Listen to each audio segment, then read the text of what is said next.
Olá, uma boa noite para você. O TVO Notícias de hoje mostra o andamento das ações e pesquisas que prometem acabar com uma doença bem conhecida, a dengue. E tem ainda as informações sobre o curso técnico de meio ambiente oferecido pela Estes da UFO. Você vai conhecer ainda uma fazenda que também é santuário para os pássaros silvestres resgatados pela Polícia do Meio Ambiente, e o TVO Notícias te ensina ainda como conservar melhor determinados alimentos para que eles durem mais nesse calorão. É a partir de agora.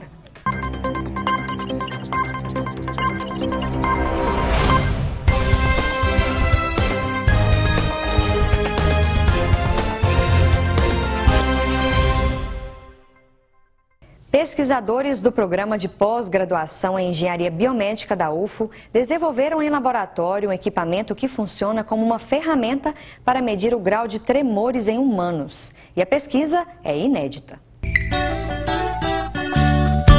A Alessandra é professora e ainda na adolescência percebeu alguns tremores involuntários nos braços, nas mãos e que se intensificam dependendo de algumas situações. Quando eu estou nervosa, eu tremo muito mais. Seu Aparecido tem mal de Parkinson. Ele descobriu a doença há 8 anos e agora faz um acompanhamento mais detalhado da doença. A gente não sabia quando começou, foi descoberto. Aí a gente já começou o tratamento, todo mundo acompanhando, fica melhor, né? Acompanhamento que é possível graças a um trabalho de pesquisa da Universidade Federal de Uberlândia, realizado há 10 anos. Estudiosos do Programa de Pós-Graduação em Engenharia Biomédica da UFO desenvolveram um equipamento e um software inovadores. São 10 anos de esforços, de pesquisas, todo dedicado à compreensão sobre o funcionamento do sistema neuromuscular. No caso, como um exemplo das nossas pesquisas, está aqui o desenvolvimento dessa tecnologia, que é um equipamento capaz de mensurar, de quantificar o tremor humano. Para chegar ao resultado que foi obtido atualmente, o projeto passou por vários processos. Desafios que foram importantes para que a tecnologia fosse bem aplicada. O equipamento funciona de maneira bem simples. Os cabos são ligados ao computador e o software mostra na tela os gráficos relacionados aos movimentos voluntários e também aqueles involuntários. Ele consiste na medição da intensidade da atividade muscular e também do movimento do membro, do paciente.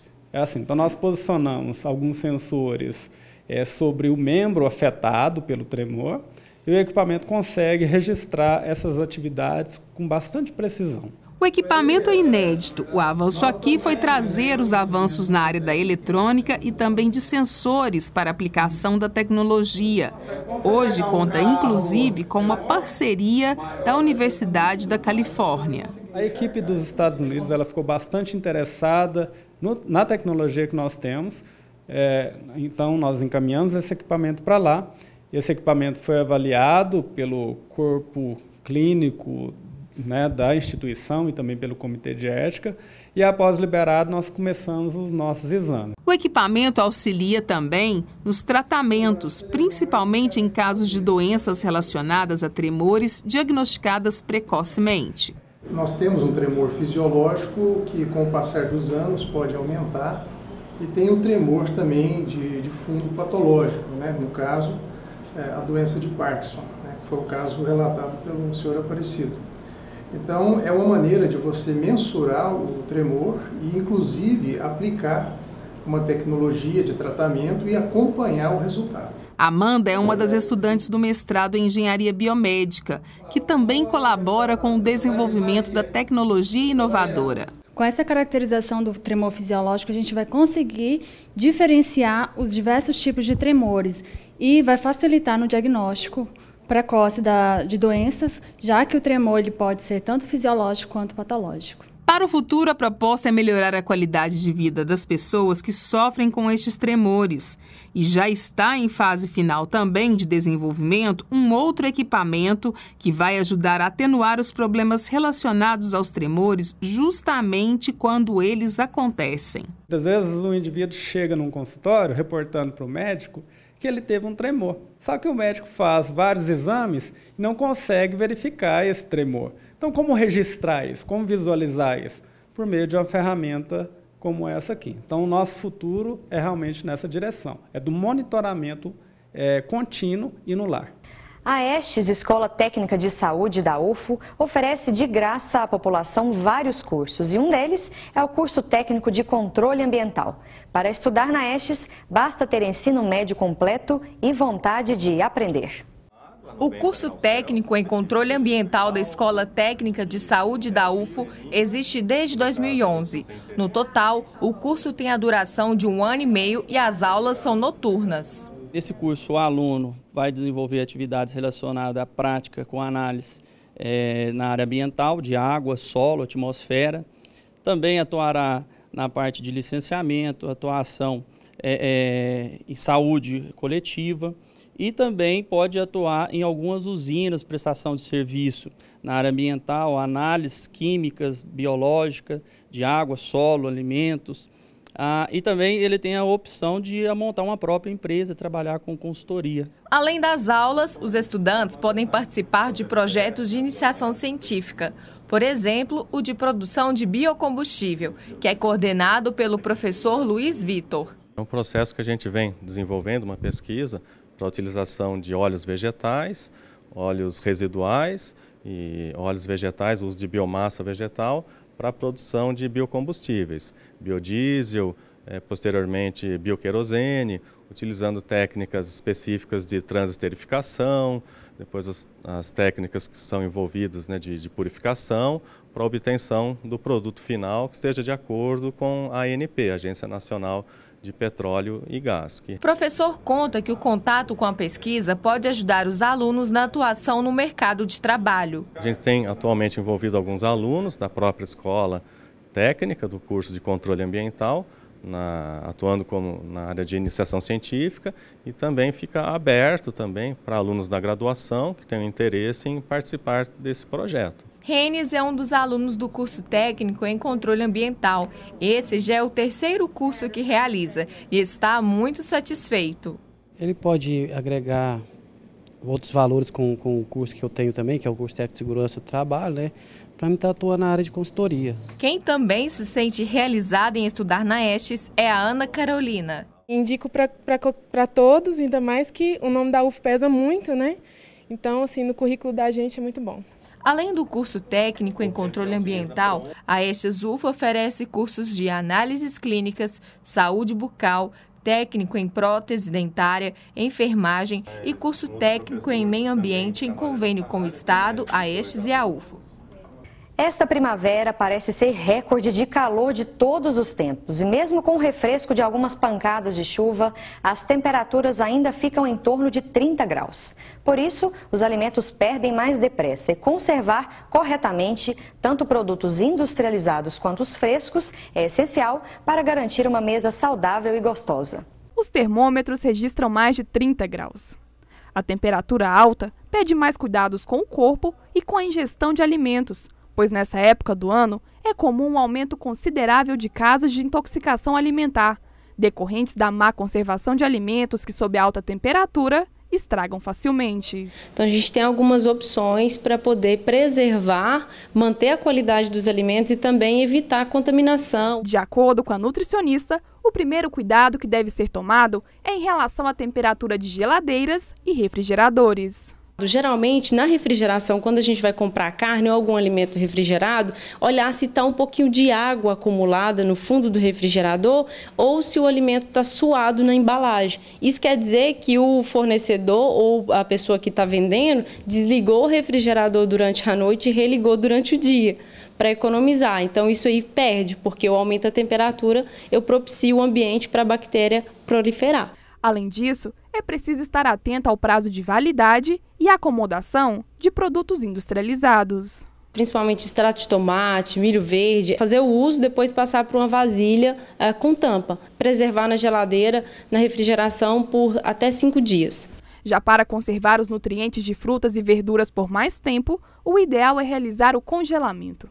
Cada alimento ele tem um tempo para ficar na água fervente. O brócolis ele ficou por 4 minutos no fogo, na água fervente. Depois disso você já pode trazer ele direto para água gelada. Higieniza uma vasilha com tampa hermeticamente fechada. Esse congelamento ele fica até 90 dias, pode ser reutilizado. Se tem pressa, não tem problema, leva direto à panela. Só o que não deve ser feito é tirar do congelador, colocar na bancada ou na pia e deixar o dia todo para descongelar. Aí já não é interessante. E agora a previsão do tempo, mínima de 19 e máxima de 33 graus aqui na cidade. E o dia vai ser de sol entre nuvens com possibilidade de chuva.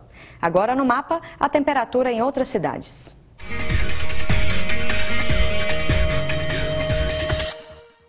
Em Patrocínio, mínima de 21 e máxima de 30 graus. E a previsão é de tempo parcialmente encoberto com possibilidade de chuva. Mínima de 20 e máxima de 29 graus em Araxá. A previsão não muda muito, dia nublado e pode ter chuva forte na cidade. Em Ibiá, terça-feira deve ser chuvosa. Mínima de 19 e máxima de 27 graus. Em Uberaba, a máxima prevista é de 30 e a mínima de 21 graus. Previsão para amanhã, sol entre nuvens e chuva. E daqui a pouquinho tem mais informações sobre o trabalho de combate à dengue na capital do estado e também em Uberlândia. Eu volto já já. Sempre que cai um avião, todo mundo se comove. Mas e se todo mês caíssem 8 aviões no Brasil? 8. Todos lotados de jovens, a maioria negros. Pois é isso que a violência está fazendo com a gente hoje. Milhares de vidas roubadas do futuro do Brasil. Por isso, foi criado Juventude Viva. Mais oportunidades, combate à violência e ao preconceito, mais direitos para o jovem e respeito à vida, inclusive a sua e a minha. Se proteger de um resfriado é mole. Se proteger de uma queimadura é fácil. Se proteger numa relação é tranquilo. Mas se na hora você esquecer de se cuidar, o resfriado passa. A queimadura pode curar, mas com a AIDS não é fácil. Você vai ter que conviver a vida inteira. Proteja-se. Use sempre camisinha. A vida é melhor sem AIDS. O uso exagerado de água e os desperdícios formam poças e pequenos reservatórios indevidos e que funcionam como criadouros para o mosquito da dengue. Esse ano, a doença já tem quase o triplo de casos registrados no ano passado. A busca de uma vacina que promete acabar com a doença continua. Pesquisas inovadoras e estudos estão a todo vapor. Ana Luísa se lembra bem do que passou em agosto.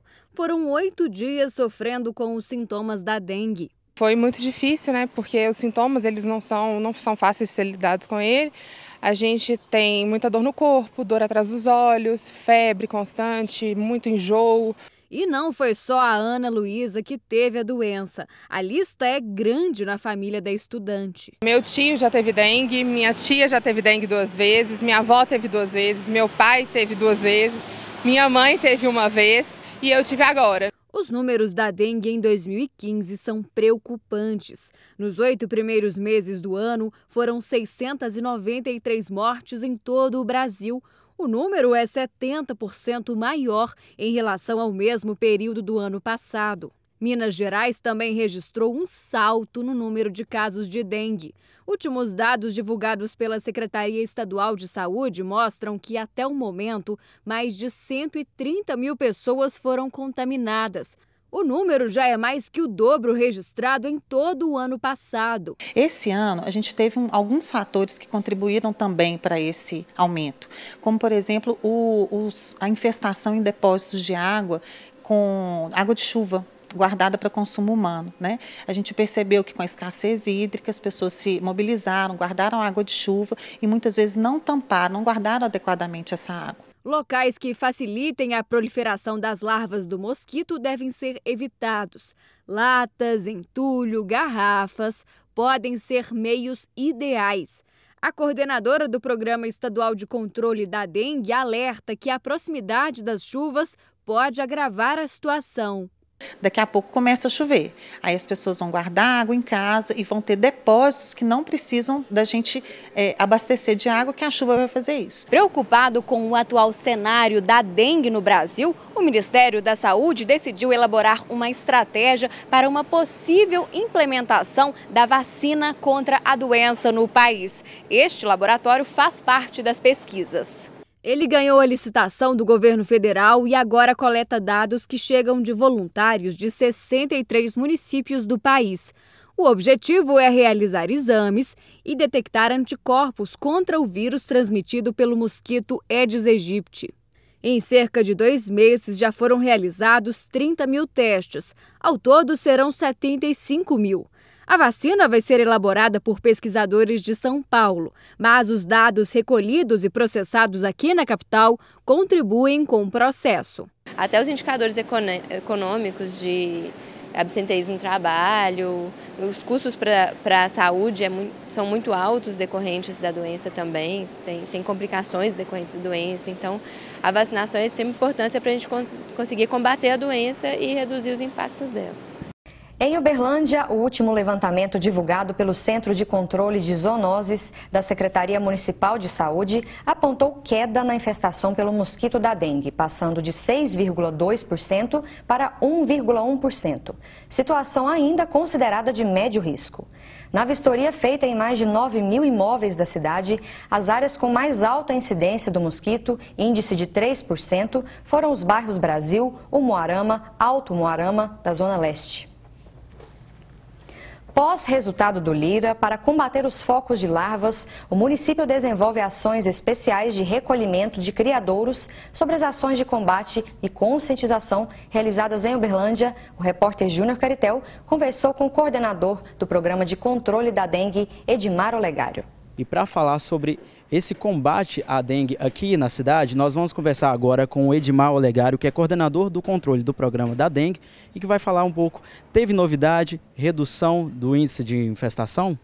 Em relação ao dado anterior, que a gente teve um índice de 6,2%, né, que foi normalmente é o índice maior, que é referente ao mês de março, a gente tem uma redução drástica.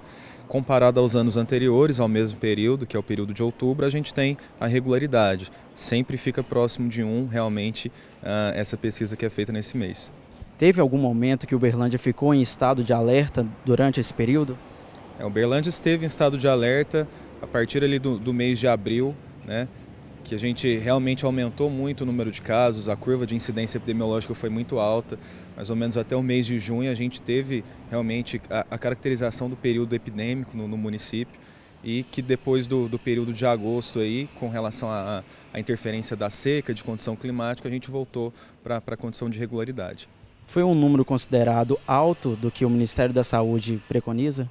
O Ministério da Saúde ele coloca faixas em relação ao que é o estado ideal. Até 1% você tem um nível de regularidade. Esse índice de 1,1% está dentro da regularidade esperada em relação ao histórico do município, né?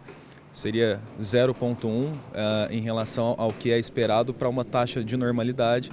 Mas é bom deixar claro também que o Lira se refere a uma semana específica, que essa realidade pode mudar aí nas semanas posteriores. E agora, quanto aos casos de dengue, quantos casos já foram confirmados só nesse ano? A gente tem cerca aí de 18 mil casos confirmados no município, né? É um número bem maior do que dos anos anteriores. Em relação a 2014, a gente teve um aumento muito drástico, não só no município, mas em relação ao estado, em relação ao Brasil também, um aumento de cerca aí acima de 300%, né, em todo o território brasileiro. Agora aqui na região, Uberlândia e região, as chuvas já começaram, com o período chuvoso, quais as ações? A gente continua com o trabalho regular que nós fazemos de vistoria domiciliar. Nesse trabalho, nesse momento, a gente tem intensificado as ações de orientação, porque a gente não encontra muitos reservatórios com água nesse momento, mas aí nos próximos meses a gente começa a encontrar. E já é importante que a população já colabore, a comunidade, junto com nossos projetos que nós temos de mobilização social, para que a gente consiga realmente fazer um controle efetivo dos vetores de transmissão. E como você mesmo disse, a população tem que colaborar.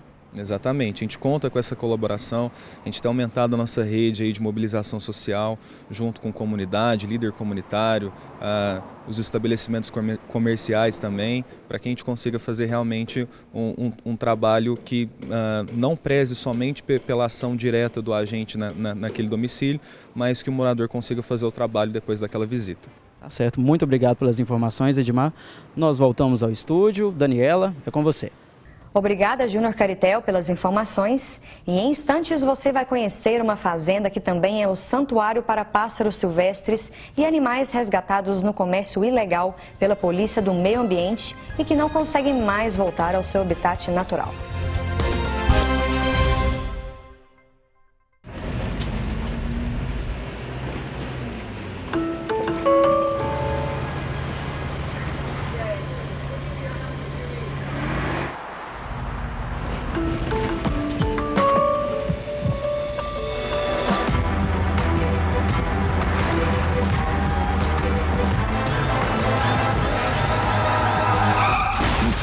Você é responsável pela vida de quem vai e pela vida de quem vem. Seja prudente.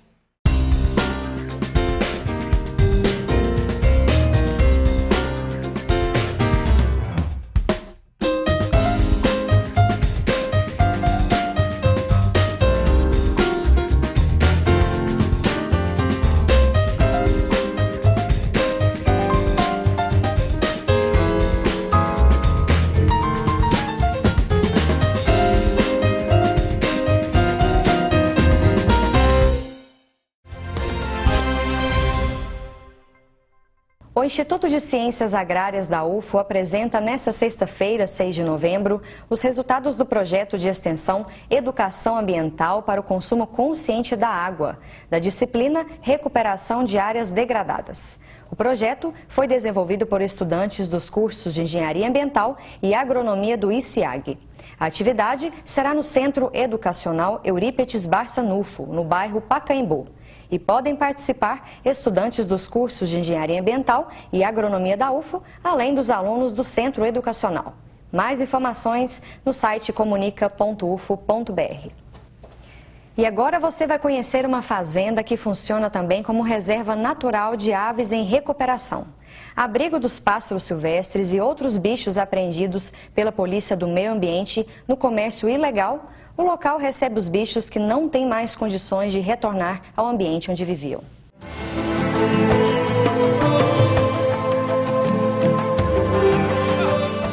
Elas são vistosas, brincalhonas e as cores chamam a atenção. As araras são aves ameaçadas na natureza. O pássaro chega a medir 1 metro do bico até a ponta da cauda. A beleza das aves é algo exuberante e encanta. Este criador cuida de araras há mais de 15 anos. A paixão pelos animais começou desde criança. Comecei muito novo a criar passariformes e depois de mais rapazinho ganhei minha primeira arara, uma canindé. É muita paixão, desde menino. Não sei de quem eu herdei isso não, mas está no sangue.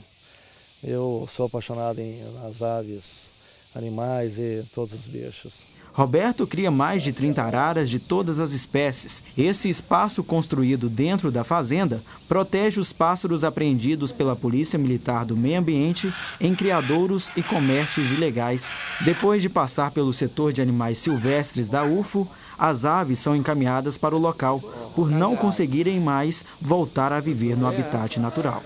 Muitas dessas aves não têm condição de ser mais solta na natureza, então elas vão ter que permanecer dentro de um criadouro. Com autorização para preservar as aves em cativeiro, o local dá mais qualidade de vida aos pássaros, que podem viver de 80 a 100 anos. O sentido é preservar o patrimônio genético nosso, brasileiro, nativo, regional, seja do Pantanal, da Amazônia, do Cerrado. Então eu vejo uma importância tremenda, né, nesses criatórios que já existem, e eu acredito que se surgirem outros nós teremos mais benefícios ainda, ou seja, nós conseguiremos manter esse patrimônio genético cada vez mais vivo. Aqui, além de alimentos e segurança, as aves recebem também todo o suporte de veterinários do setor de animais silvestres da UFO. Bem longe de prisão, o criatório é um dos poucos meios de salvar as araras, uma beleza que há anos está ameaçada. é o resgate, a preservação do patrimônio genético, porque isso é o que nós podemos deixar para as futuras gerações, né? A gente vê aí que as crianças, a maioria das crianças hoje, elas quase não têm oportunidade de ver a maioria desses animais na natureza, né? São animais belíssimos. Se a gente ainda tivesse bandos de araras voando por aqui, papagaios, enfim, outras aves, tucanos, são aves extremamente belas, né? Muito coloridas. Aliás, isso é uma característica das aves da região tropical, né? Então o ambiente seria totalmente diferente.